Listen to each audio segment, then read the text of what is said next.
আসসালামু আলাইকুম রহমতুল্লাহি ওয়া বারাকাতুহু নাহমাদুহু ওয়া নুসাল্লি আলা রাসূলিহিল কারীম আম্মা বা'দ ফাআউযু বিল্লাহি মিনাশ শাইতানির রাজীম বিসমিল্লাহির রহমানির রহিম ইয়া আবাতি ইন্নী ক্বাদ জাআনি মিনাল ইলমি মা লাম ইয়া'তিকা ফাত্তাবি'নি আহদিকা সিরাতান সাওয়্যা সাদাকাল্লাহুল আযীম। সম্মানিত প্রিয় বন্ধু, দেখুন আরেকটি নতুন ভিডিও নিয়ে উপস্থিত হয়েছি আমি আপনাদের সম্মুখে। তো ভিডিওটি কি নিয়ে হবে আপনারা তো থাম্বনেল থেকে কিছুটা বুঝে নিয়েছেন। অনেক একটি গুরুত্বপূর্ণ ভিডিও, অনেক একটি মূল্যবান ভিডিও। তো দেখুন এই ভিডিও থেকে আমরা জানবো যে আলেম ওলামাদেরকে আল্লাহ রাব্বুল আলামিন কিরকম সম্মান দিয়েছেন, তাদের দাম কতটা, এবং আল্লাহর নবী তাদের জন্য কি বলেছেন এবং তাদের দাম কত, এটা আল্লাহর নবীও বলেছেন। তো আমরা জানবো ইনশাআল্লাহ সংক্ষেপের মধ্যে। আপনার বায়ান করলে তো আপনার বায়ান করে শেষ করা যাবে না। অনেক আপনার কথা, অনেক আপনার আলেম ওলামাদের জন্য বলেছেন আল্লাহ রাব্বুল আলামিন, আল্লাহর নবী। যাই হোক, আমি আপনাদের সম্মুখে বলবো একটি কোরআনের আয়াত, আর একটি বলবো আপনার হাদিস পাক থেকে আল্লাহর নবীর কথা। তো আমি আপনাদের সম্মুখে পড়েছি আল্লাহর কোরআন থেকে একটি আয়াত। আয়াতটি কোথায় পাবেন? পারা নম্বর 16, পৃষ্ঠা নম্বর 7, বাম দিকের পৃষ্ঠা। সূরার নাম হচ্ছে মরিয়াম, আয়াত নম্বর 43। আল্লাহ রাব্বুল আলামিন এখানে শোনাচ্ছেন একটি আয়াত। এই আয়াতের মধ্যে আল্লাহ রাব্বুল আলামিন শোনাচ্ছেন ইব্রাহিম আলাইহিস সালামের কথা। দেখুন, ইব্রাহিম আলাইহিস সালামের পিতা ছিল আপনার কাফের, সে আপনার ঈমান আনেনি, আল্লাহ রাব্বুল আলামিনকে এক বলে মানত না, এবং ইব্রাহিম আলাইহিস সালামকে নবী বলে মানেনি। তো সেই কথাই আল্লাহ রাব্বুল আলামিন তুলে ধরেছেন এই কোরআন পাকের মধ্যে, এই 16 পারার আপনার মারিয়াম সূরা 43 নম্বর আয়াতে। কি বলছেন আয়াতটি শুনুন, প্রথমে অর্থ শুনুন, তারপর কি বলতে চাইছে আমি আপনাদেরকে ভালো করে বুঝিয়ে দেওয়ার চেষ্টা করব ইনশাআল্লাহ।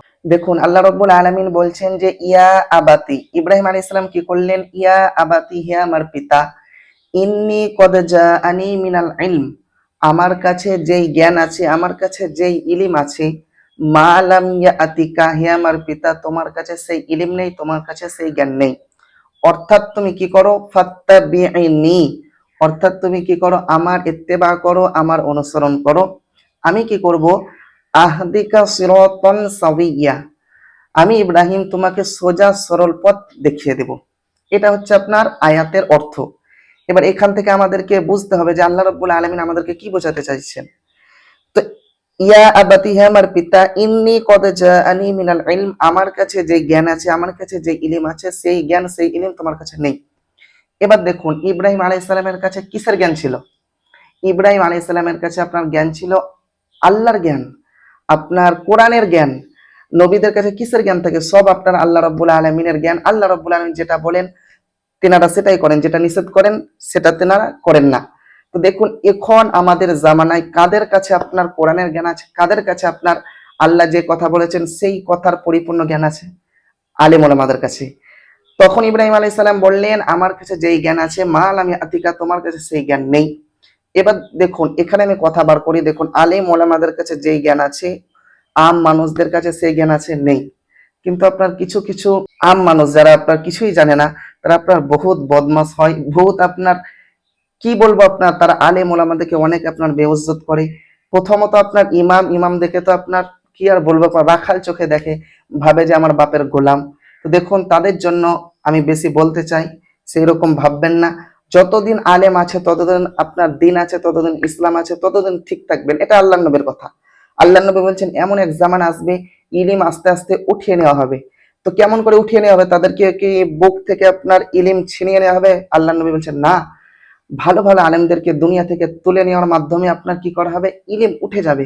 তখন মানুষ মূর্খদেরকে নেতা বানিয়ে দেবে। আজকে দেখুন, 100-র মধ্যে 99% আপনার মসজিদের মধ্যে মূর্খগুলো, জিনাখোর বলুন, বদকার বলুন, এখানে বদমাস, তারা আপনার মেম্বার, তারা সেক্রেটারি।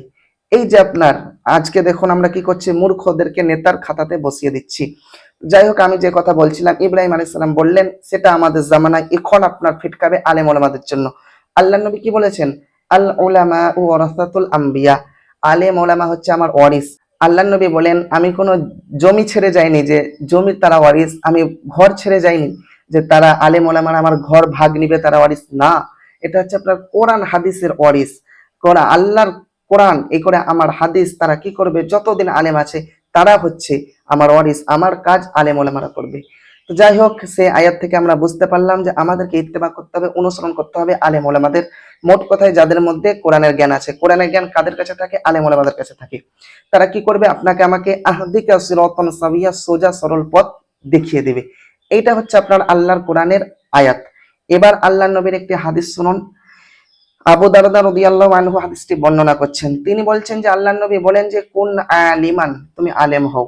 যদি আলেম না হতে পারো, আও মুতাআল্লিমান, তুমি আলেমের ছাত্র হও, তলবে ইলম হও, মাদ্রাসাতে 2-4 বছর 5 বছর পড়াশোনা করো। তাও যদি না পারো, আও মুত্তাবিআন, তাদের ইত্তেবা করো, তাদের অনুসরণ করো, তারা যে কথা বলে সেই কথা মোতাবেক জীবন যাপন করার চেষ্টা করো। তাও যদি না পারো, আও মুহিব্বান, তাদেরকে মোহাব্বত করো, ভালোবাসো। ওয়ালা তাকুনিল খামিস, 5 নম্বরে যেও না। ফাতাহলিক, যদি 5 নম্বর হয়ে যাও, এই 4টে বাদ দিয়ে যদি 5 নম্বরে যাও, আলেমদের যদি পেছন লাগো, তুমি হয়ে যাবা ইহকালে বরবাদ হওয়া, পরকালে বরবাদ হওয়া। আমরা কেউ হতে চাই না। দেখুন সম্মানিত প্রিয় বন্ধু, যারা ভিডিওটি দেখছেন, আমরা কেউ আলেমদের পেছন লাগবো না, ইমামের পেছন লাগবো না। দেখুন তাদেরকে যথেষ্ট সম্মান করব। আমরা তো দেখুন আলেম হতে পারিনি। তারপরে আপনার তলবে ইলমও আমরা কজন মাদ্রাসাতে পড়েছি বলেন? 2 বছর, 5 বছর, 7 বছর পড়িনি সকলে। আমরা সকলে আপনার আলেম ওলামাদের কথা শুনতে পারি না। জুম্মার দিনে আপনার প্রায় তো বয়ান করেন যে আপনারা দাড়ি রাখুন, নামাজ পড়ুন, এই সুদ ছেড়ে দেন, ঘুষ ছেড়ে দেন, কিন্তু আমরা পারি না। 4 নম্বর আমাদের হাতে যেটি আছে সেটি হচ্ছে আপনার আও মুহিব্বান, আমাদেরকে মহাব্বত করতে হবে। এটাও না করে আমরা শত্রুগিরি করি।